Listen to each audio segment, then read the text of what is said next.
The Florida Gators and Miami Hurricanes will be going at it both on and off the field this year. We're going to talk about it here on Locked On Gators. You are Locked On Gators, your daily podcast on the Florida Gators. Part of the Locked On Podcast Network, your team every day.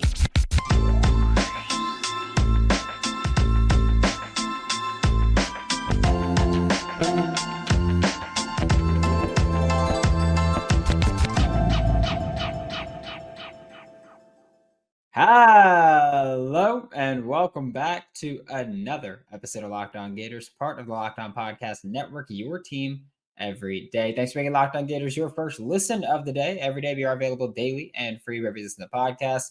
I'm Brandon Olsen. Find me on Twitter at WNS_Brandon. Find all my written work with Giants Country and NFL 33.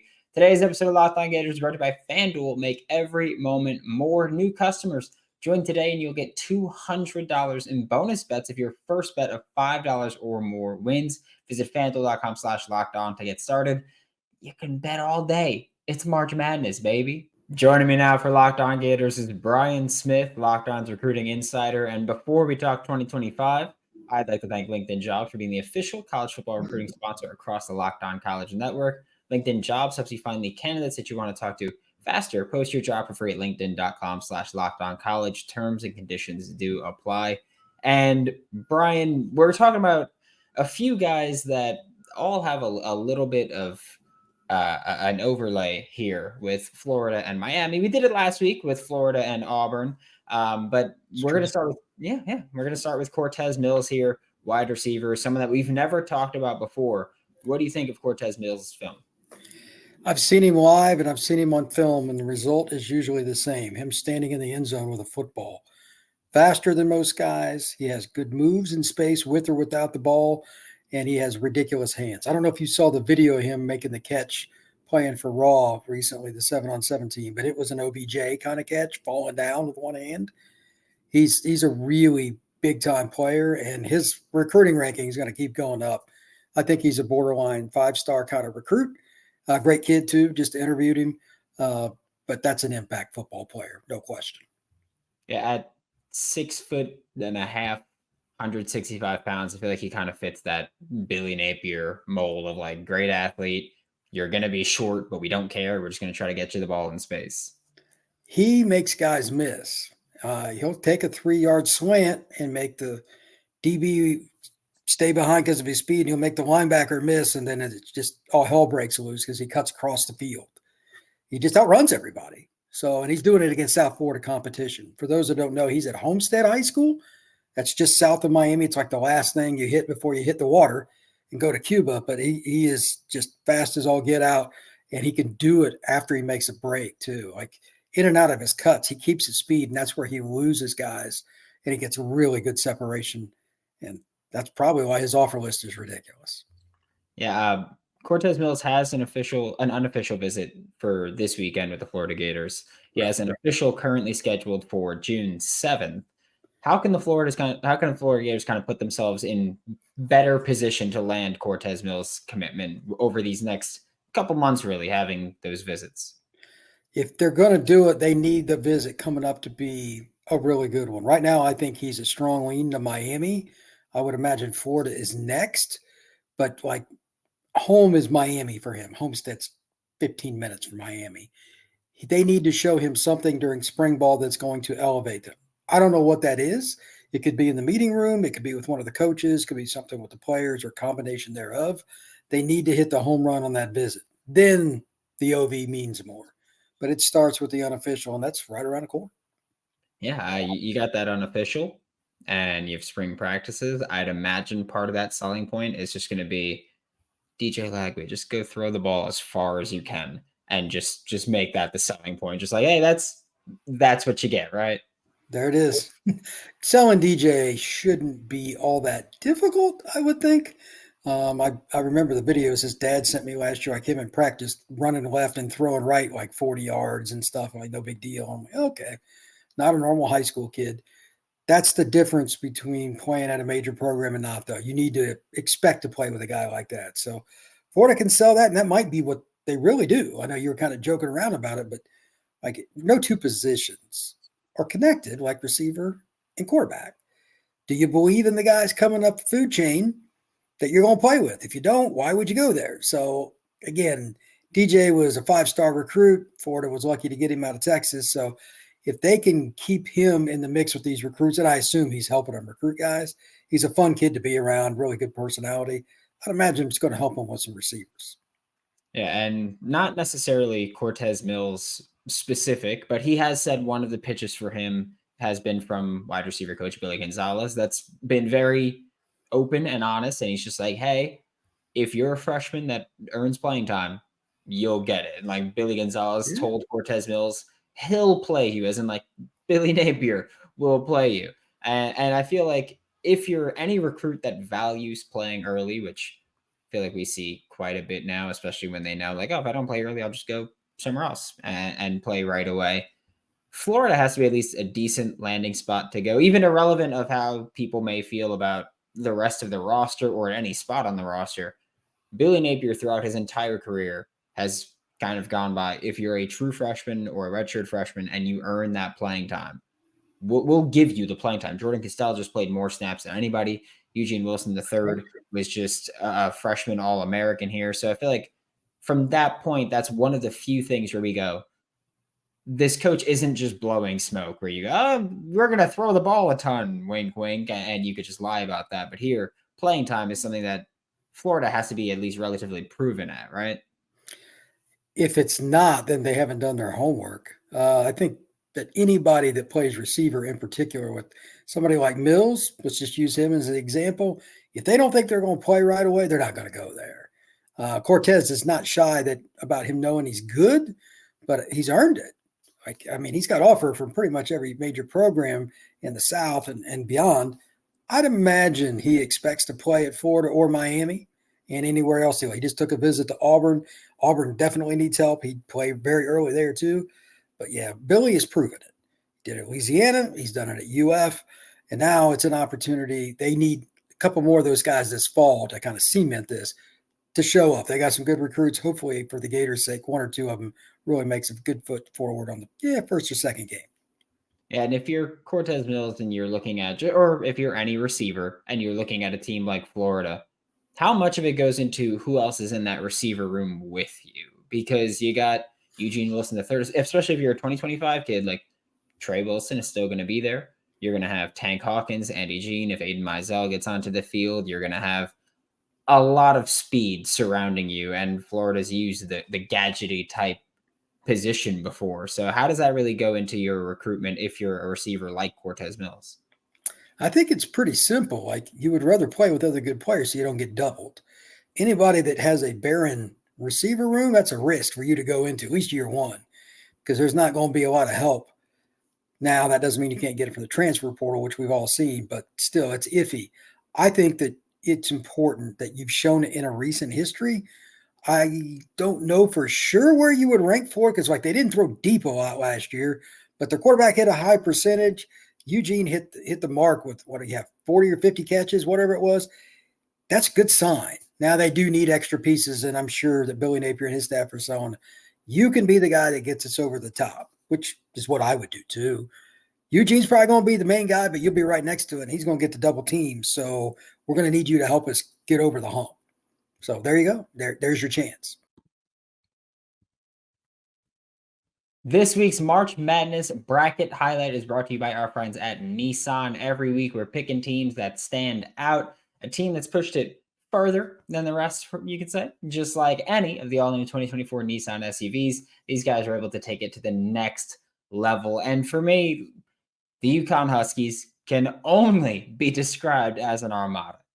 The top-seeded team is as hardcore as it gets out there, so it's no wonder that they landed the top overall seed in the NCAA tournament, trying to be the first team since the Florida Gators to go back-to-back here. Need someone to make sure that doesn't happen, but they're one of the favorites to win it all, despite 4 of the 6 Power 6 conference champions standing in their way. That East region is stacked. Take the Nissan Rogue, Nissan Pathfinder, or Nissan Armada and go find your next big adventure at shopnissanusa.com. Fire TV is your destination for sports, from live games to highlights to in-depth analysis. Fire TV offers amazing viewing experiences with smart TVs, as well as the Fire TV stick that you can plug right into your existing TV, like I have plugged into the back of my TV in my living room, whether it's opening weekend for baseball, college basketball tournament, just saying, starts today and tomorrow and then Friday. It's gonna be electric. All I'm saying. All I'm saying, you're gonna want to have a Fire TV. Fire TV recently created Fire TV channels to deliver a constant supply of the latest videos from your favorite sports brands, all for free.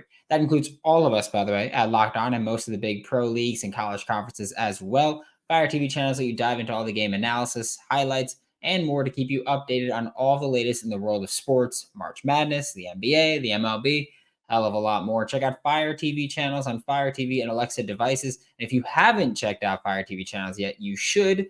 And just trust me on that. I would never steer you wrong. To learn more, visit Amazon.com/LockedOnFireTV. On the defensive side of the ball, Florida is also looking at Bryce Fitzgerald. Florida Gators are in a unique top three, I'll say, because it's true. Florida and Miami, and you're like, okay, yeah, that makes sense. And then the third team in there, Southern California. I don't know. That's how do you think Florida should feel about that? Because I feel like even just having Southern Cal in there is like wild card, I guess, and no clue really. USC makes a very concerted effort to recruit the South. Georgia, Alabama, Tennessee. They've gotten a few of them over the years. Back in Pete Carroll's day, they'd always get 2 or 3, and it really ticked off all the SEC schools and stuff, but the USC was rolling. They haven't got those kids of late.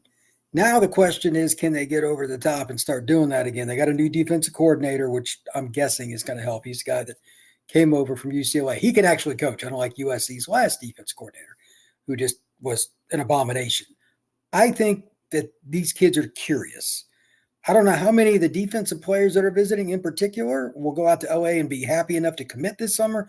But if they do something this fall, you might see somebody flip. That's my guess. I still think it's UF or Miami for Bryce. Now, most people I speak with believe it's Miami, but they're more Miami people too. So we'll see. I think that he's a great kid that could fit in anywhere. And from talking to him face to face, I don't think it's a lock that he goes any one place. He's a really open-minded kid. He goes to Christopher Columbus, one of the best high schools in South Florida. He'll give everybody a chance on the visits. Then we'll see from there. Yeah, I'm curious to see if any other visits pop up too, because he hasn't said it's his final 3. He's only said it's his top 3. But given his commitment timeline right now, which we know when you're committed, it's you're a heavy lean.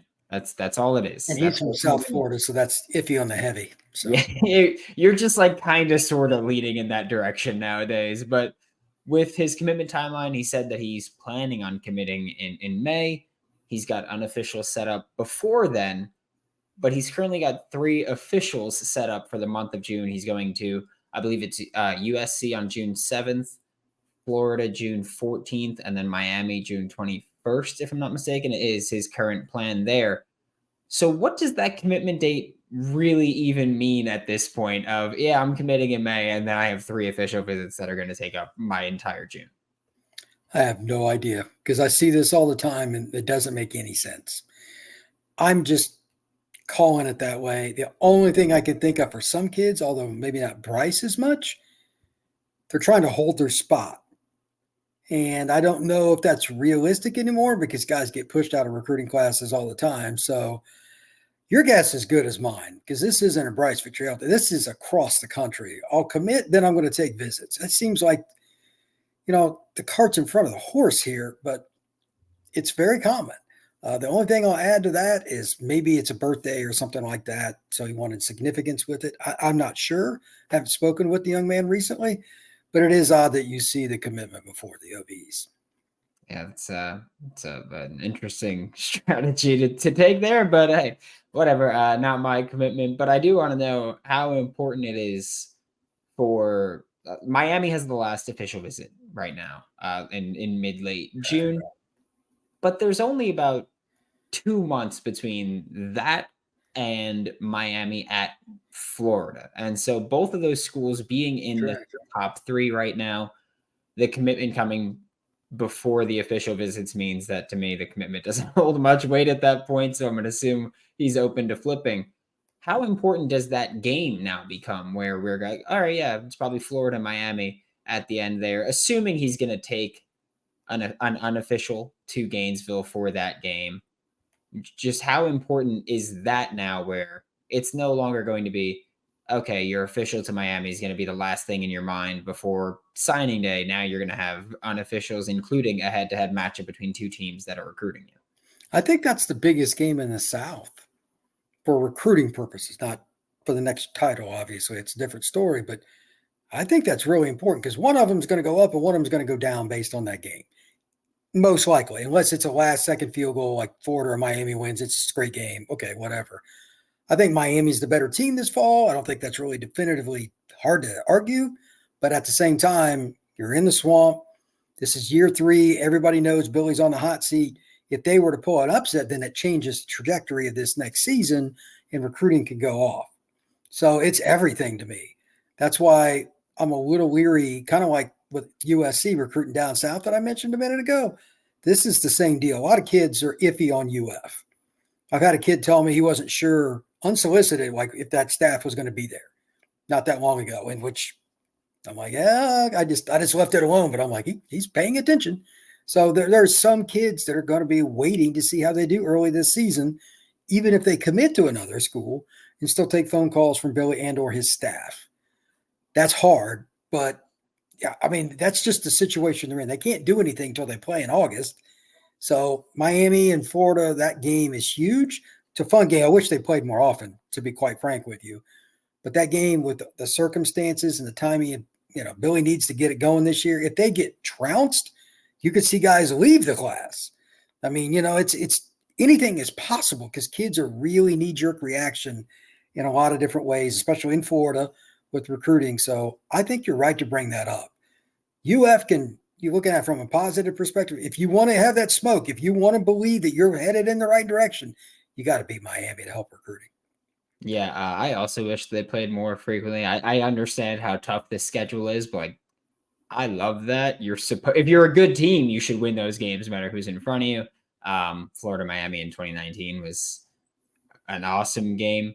But very much looking forward to this one. Hopefully definitely going to be in Gainesville for it, which is going to that has to be the biggest recruiting weekend for both teams, really, right? Because even though obviously Miami's not going to be hosting guys in Gainesville, you still, if you win, you now hold that over Florida for the rest of the cycle. And for Florida, the same thing. And Florida, can we talk about that for a second? Florida has the chance to go, I'm not saying it's likely, but Florida has the chance where they have that very rare instance they're playing all of the Power 4 programs in the state of Florida this year. They have Miami, they have UCF, they have Florida State. That's right. If you can win those 3 games, how important is that for Florida recruiting wise? Again, regardless of anybody thinking it's likely or not, if you win those 3, you kind of get to go, we're the undisputed kings of the state of Florida, at least until someone in the state beats us, right? They used to hold up signs, like whichever team had the best record against the other teams, one of their mascots, state champs and stuff like that. It means something in this state. Recruits mention it too. That comes up in discussion. Who's going to win between Florida State, Miami, Florida State, whatever. That stuff matters to these kids because most of them grew up a fan of one of the schools. They have a parent or friends that is a diehard of another school. They all argue about it. So they pay attention. It does matter. Now, here's the other side of it. You can go either direction real quick. If you get your butt whooped by one of your rivals and it's an in-state team, especially in today's era, that does not bode well on the recruiting trail, even short term. Didn't used to be that way, but it's pretty quick turnaround now. So you can't go out and get beat 31-13. Yeah, you got to be competitive no matter who you're playing.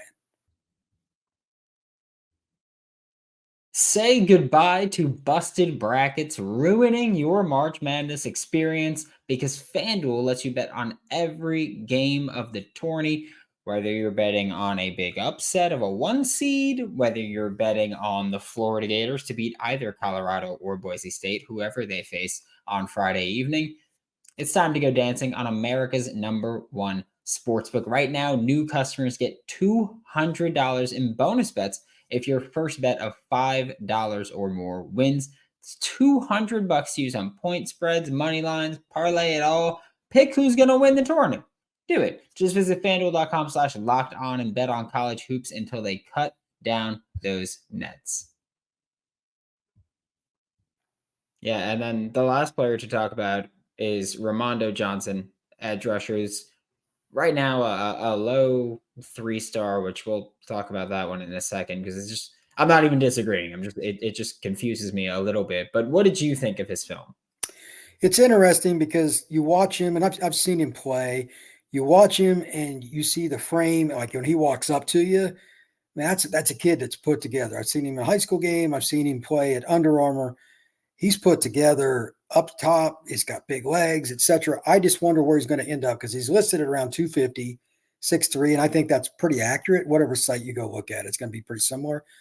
But he's a kid I think could eventually move inside because this is what UF did old school. They take DNs and move them inside. Miami did too. And you find kids that are better pass rushers. He's at least a strong side end for now because I think he's twitchy enough to play strong side end. The question is, how much bigger will he get? So he'll chase the ball. He can break down and move and go laterally. He can get up the field too. Not necessarily elite recruit, but the body and the frame tells me he's not a low 3-star. Neither do his offers either, I might add. Yeah, the offer list is what makes me not really buy the low 3-star because there's some lower schools on there, but like, and let me know if I'm wrong, but Florida, Miami, Tennessee, Penn State, Texas A&M, that doesn't sound like a low 3-star offer list for an edge, or even if you want to say, hey, he's going to wind up as a 3-tech eventually. I still feel like those schools have plenty of pickings where that's not a guy that they're going to prioritize. And of course, I mean, Penn State's going to take him up to Happy Valley for a visit. So I feel like that's a very weird ranking compared to the offer list. Sometimes it just doesn't match. And he plays at Monarch. It's one of the big schools in the state of Florida. They were in the Final Four last year. That's where I saw him play. He's a good athlete, man. And he's at a program that gets exposure. So maybe I'm just missing something, but the offers are pretty impressive. I mean, A&M and Florida and stuff coming down there. It is what it is. Wisconsin's recruiting him. Like, their staff is really good at evaluations. That's the group that came over from Cincinnati. I think he's a better prospect than what he's been given credit for to date. And you know what? That'll bear fruit one way or the other once he gets to college. So it'll take care of itself. Yeah, and Louisville, Pittsburgh also on there, which not elite programs, but they do a pretty damn good job on that defensive front. Both of them do. They can rush the passer. Absolutely. Yeah, so I know you've said this quite a lot on this show. I will take the opinions of the guys getting paid 7 figures to do this more than anything else, and I think that's a fair approach to take with it.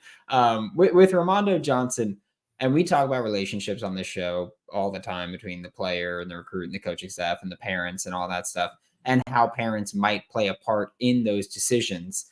And Romando Johnson has not been quiet that his mom goes on the visits with him and that she is constantly in his ear stressing education before football. Yeah. I feel like for Florida, you have to feel like that helps you out a little bit as being a relatively close to home team with a pretty good academic standing, which I know that a lot of Florida Gators fans hate talking about that because that's a thing with Scott Strickland, RAD, of just going top 5 public university. And people get driven up a wall with that. But for recruits like this, if that matters, you have to feel pretty good about it, right?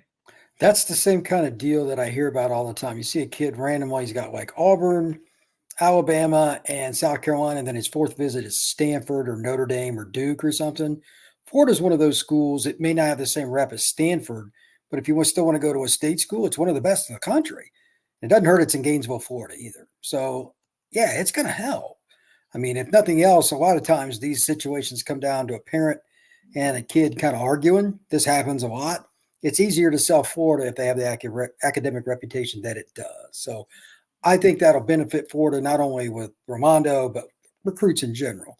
If you want a great education, you can get it. It's a state school, though. If you want to go an easier route, you can do that too. But it is there for you to take. And I do have to ask where you think or how you think Florida should feel right now about Romando Johnson, where they value education. Maybe that means the potential coaching staff instability matters a little bit less if you're trying to think beyond football, or if you're thinking of someone where Florida's been decent with acquiring defensive line talent and trying to figure things out there. Maybe you got an early path to playing time if things don't work out with them. Where do you think Florida should stand right now? This feels like one that's going to take quite some time before we get even close to a decision on. I think they're in the top 5 somewhere, maybe top 3. Miami's the wild card here. I don't know if he's a take for Miami, how much they're after. They had 8 defensive linemen in their last class. So I imagine they're going to be picky. But at the same time, if it's not them, like Florida, it's not like they didn't get some players the last couple classes. So I'm curious if they would take him right now because it's so early, but I think they would. If I had to guess, it's iffy because everybody wants the 5 stars to make their decisions first, and it never happens that way. Coaches can't say it publicly, but I can. They have a list, and they only got so many spots, so they're always trying to pick. Hey, if this kid wants to come now, do I take him? It's iffy, and if you say no, then you take him. It's a really hard thing for coaches to figure out. Again, I don't think Romando is a 5-star kid, but he's pretty good. So A&M or I guarantee you Wisconsin would take him. Guarantee you. I imagine A&M would too. Maybe they go in a different route there, but if he's staying in state, I think Florida's as good a bet as it gets. Thank you so much, Brian. This was Brian Smith, Locked On's recruiting insider. Catch him every week on Locked On Gators. Catch him all throughout the Locked On College channel, especially during these unofficial visit seasons right now. And soon official visits shall come, and then we get some juice, I'm just saying. But thank you so much, Brian. Appreciate it. Have a great day, sir.